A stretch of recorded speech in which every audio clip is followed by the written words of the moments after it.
Anong nangyari sa mukha niyo, ma'am? Ito ang tinatawag na Bell's palsy.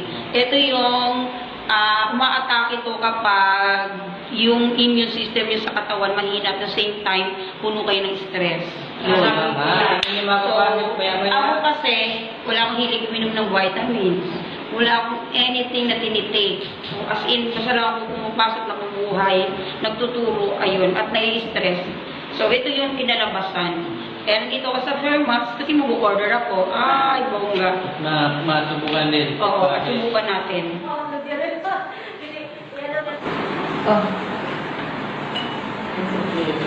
Makasabi ko kami.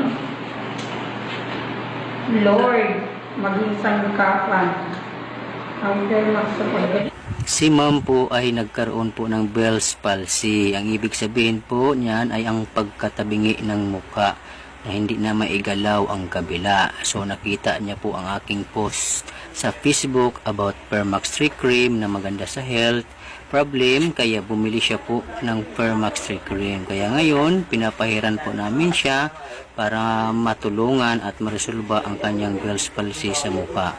So ito po siya, pinahiran namin sa mga pulso and din sa mukha.